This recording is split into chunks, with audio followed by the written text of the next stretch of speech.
प्रत्याशी के समर्थन में आप सबसे अपील करने के लिए मैं विशेष रूप से उपस्थित हुआ हूं। भाइयों बहनों,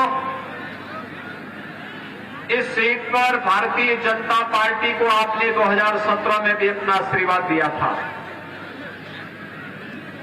श्री रमेश चंद्र दिवाकर हमारे लोकप्रिय विधायक के रूप में उन्होंने काम किया।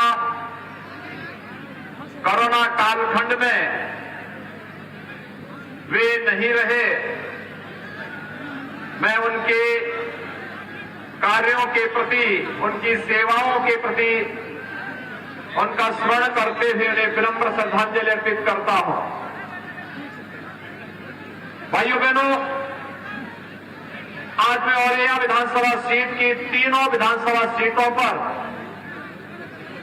भारतीय जनता पार्टी के प्रत्याशियों के समर्थन के लिए विशेष रूप से आया हूं।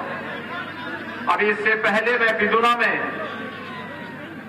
भारतीय जनता पार्टी के प्रत्याशी के समर्थन में जनता जनार्दन का आशीर्वाद मांगने के लिए वहां की जनसभा को संबोधित करने के बाद आपके बीच में आया हूं। अपार उत्साह, जैसा उत्साह यहां पर है वैसे ही बिदुना में भी था। ऐसे ही इससे पहले फर्रुखाबाद में, भोजपुर में और ऐसे ही जलेसर में भी जनता के बीच में भारतीय जनता पार्टी की डबल इंजन सरकार के समर्थन में यही अपार उत्साह देखने को मिल रहा है। इसका कारण भी है, 5 वर्ष पहले उत्तर प्रदेश के अंदर जो अराजकता थी, जो गुंडाराज था, जो दंगों का शासन था, नाम तो समाजवादी था लेकिन काम दंगावादी था और सोच परिवारवादी था। ये किसी से नहीं छुपा हुआ है। वह सोच जो केवल अपने को सिपाही तक सीमित रखती थी, अपने खानदान तक सीमित रखती थी, पेशेवर अपराधी और माफियाओं के सामने दुम दबा करके चलती थी। सत्ता की मजबूरी क्या हो सकती है गुंडे और माफियाओं के सामने, इसका जीता जागता उदाहरण कोई और था तो 2017 के पहले प्रदेश के अंदर जो सरकारें काम कर रही थी उनकी कार्य पद्धति से स्पष्ट देखा जा सकता है। 2017 के बाद जब भारतीय जनता पार्टी को प्रधानमंत्री मोदी जी के आह्वान पर जनता जनार्दन ने अपना आशीर्वाद दिया, तो भाइयों बहनों, जनता जनार्दन के सामने भारतीय जनता पार्टी ने जो कहा था वो करके दिखाया। हमने कहा था अपराध मुक्त प्रदेश बनाएंगे, हमने कहा था दंगा मुक्त प्रदेश बनाएंगे, हमने कहा था भय मुक्त प्रदेश बनाएंगे। 5 वर्ष में कोई दंगा हुआ? कहीं कर्फ्यू लगाने की नौबत आई? पेशेवर माफिया और अपराधी जो पहले जगह जगह बमबाजी करते थे, गुंडा टैक्स वसूली करते थे, क्या अब भी वसूली कर पा रहे हैं? फर्क साफ है। पहले कर्फ्यू लगता था और अब तो धूम धड़ाके के साथ कांवड़ यात्रा निकल रही है। फर्क साफ है। 2017 के पहले व्यापारियों पर और बाजारों में अपराधियों के द्वारा बम फोड़े जाते थे। 2017 के बाद कांवड़ यात्रा में चलने वाला शिव भक्त हर हर बम बम का नारा लगाते हुए जब निकलता है तो हर भारतीय उसकी ओर अभिभूत होता है। भाइयों बहनों, एक और सुरक्षा का ये वातावरण इसने निवेश दिया है। भारी पैमाने में प्रदेश के में उद्योगपतियों ने निवेश लगाया है। और औरैया की तो बात ही क्या करनी है। यहां पे तो हम एक नया प्लास्टिक पार्क भी बना रहे हैं। यहां को बुंदेलखंड एक्सप्रेस वे के साथ जोड़ करके विकास की नई ऊंचाइयों तक पहुंचा रहे हैं। और औरैया के बारे में कोई सोचता था कि यहां भी मेडिकल कॉलेज बनाएगा? आज यहां एक नया मेडिकल कॉलेज भी बन रहा है। और रैया में एक नया मेडिकल कॉलेज पिछले दिनों आकर के मैंने शिलान्यास भी किया था। याद करिए क्या कर रही थी पिछली सरकारें। न विकास का कार्य होता था, न गरीब कल्याणकारी कार्य होते थे। 1947 से लेकर के 2017 तक 70 वर्षों में इतने बड़े प्रदेश में मात्र 12 गवर्नमेंट मेडिकल कॉलेज बन पाए थे।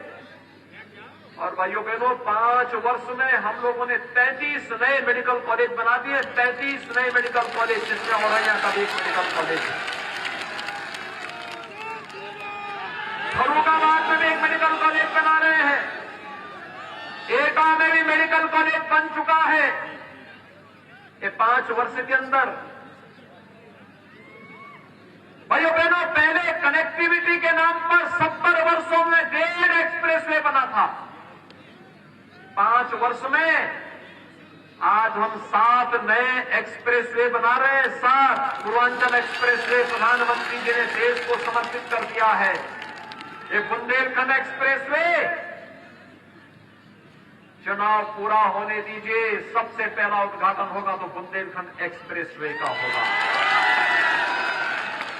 पहले की सरकार तमंचावादियों के लिए तमंचा की फैक्ट्री लगवाती थी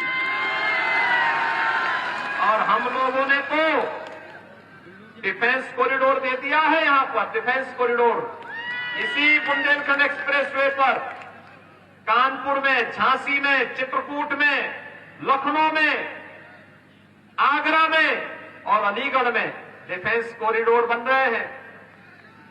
डिफेंस कॉरिडोर में जो तोप बनेगी और यहाँ का नौजवान जब उस तोप पर बैठ करके भारत के दुश्मनों की सीमा में जाकर के तोप से गोले दागेगा तो दुश्मन के छक्के स्वयं ही छूट जाएंगे। भारत को रक्षा क्षेत्र में आत्मनिर्भर बनाने का काम भी आज उत्तर प्रदेश डबल इंजन की सरकार कर रही है। भाइयों बहनों, पिछली सरकार में न सड़क थी, न बिजली थी। बिजली मिलती थी आपको 17 के पहले? बिजली मिलती थी? आज मिल रही होगी ना? आ रही है सबको बिजली, पर्याप्त बिजली और निर्बाध बिजली। प्रदेश तो वही है। पहले गरीब को मकान नहीं मिलते थे। समाजवादी पार्टी की सरकार में 5 वर्ष में 18,000 गरीबों को मकान नहीं मिल पाए और हमारी सरकार ने, डबल इंजन की सरकार ने 5 वर्ष में 43,50,000 से अधिक गरीबों को एक एक मकान दे दिया है। 2,61,00,000 गरीबों को एक एक शौचालय दे दिया है। हर गांव में बैंकिंग सुविधा दे दी है। बैंकिंग कॉरेस्पॉन्डेंट सखी हर गांव में एक एक बेटी या एक एक बहन इस कार्य को कर रही है। हर गांव में सामुदायिक शौचालय का निर्माण भी हो गया है। बेसिक शिक्षा परिषद के स्कूलों में पढ़ने वाले बच्चों के लिए बैग है, बुक्स है, 2 यूनिफॉर्म है, स्वेटर है, स्मार्ट क्लास है। कायाकल्प के अंतर्गत बेहतरीन तरीके से वहां की व्यवस्था को सुसज्जित कर दिया गया है। 1,30,000 से अधिक विद्यालय इस व्यवस्था के अंतर्गत अब तक आच्छादित किए जा चुके हैं। लगातार कार्य चल रहा है। भाइयों बहनों, 9 करोड़ गरीबों को 5 लाख रुपए की स्वास्थ्य बीमा का कवर। और कोरोना महामारी है, फ्री में टेस्ट, फ्री में उपचार, फ्री में वैक्सीन। कितने लोगों ने वैक्सीन ले ली है? अभिनंदन आपका। आपने तो वैक्सीन लेकर के जो लोग वैक्सीन के खिलाफ दुष्प्रचार कर रहे थे उनको करारा जवाब दिया है। लेकिन भाइयों बहनों, अगर इस वैक्सीन ने आपकी जान को कोरोना महामारी में बचाया है तो आपका जवाब तब होगा जब आप महीने में 2 बार डबल इंजन की सरकार है, डबल डोज राशन की 15 करोड़ गरीबों को फ्री में राशन उपलब्ध कराया जा रहा है। सहमत है ना? और भाइयों बहनों, मैं आप सबका यही आह्वान करने के लिए आया हूं। ये राशन का, ये मेडिकल कॉलेज का, ये एक्सप्रेसवे का, ये डिफेंस कॉरिडोर का, ये जो बिजली है, ये सड़क बन रही है, ये पहले की सरकारें भी कर सकती थी, लेकिन नहीं की। क्योंकि पहले विकास का ये पैसा, गरीब कल्याण का ये पैसा इत्र वाले मित्र के घर में चला जाता था। कहां जाता था? और इसीलिए तो हमने एक हाथ में विकास की छड़ी पकड़ी और दूसरे हाथ में बुलडोजर का लीवर भी पकड़ करके हमको करने का कर रहे हैं। विकास प्रदेश का, गरीब के कल्याण का, बेटियों की सुरक्षा का, और बुलडोजर माफियाओं की छाती पे चढ़ाने का और उनके अवैध कमाई को जब्त करने का एक माध्यम बनेगा। आप सहमत हैं? सभी लोग सहमत हैं? मैं आपसे आश्वस्त होकर के जाऊं ना, मैं सभी बुलडोजर को मरम्मत करने के लिए भेज दूं 10 मार्च के बाद, जिससे फिर से इनका उपयोग कर सकूं कायदे से। सभी लोग सहमत हैं? तो मैं आपकी बात को मानता हूं। चुनाव के दिन 20 फरवरी को पहला काम क्या होना है? पहला काम मतदान का। मतदान आपका संवैधानिक अधिकार है। स्वयं भी मतदान करना, हर एक व्यक्ति को मतदान करके उन अपराधियों को, माफियाओं को, प्रदेश को लूटने वालों को करारा जवाब देने के लिए कमल के चुनाव चिन्ह पर भारतीय जनता पार्टी की प्रत्याशी श्रीमती गुड़िया कठेरिया को और बिबियापुर से श्री लाखन सिंह राजपूत को भारी बहुमत से विजयी बना के भेजेंगे। दोनों हाथ लाकर मेरे सामने बताओ। सड़क के उस पार भी सभी लोग सहमत हैं? तो मेरे साथ बोलेंगे, भारत माता की, भारत माता की, भारत माता की।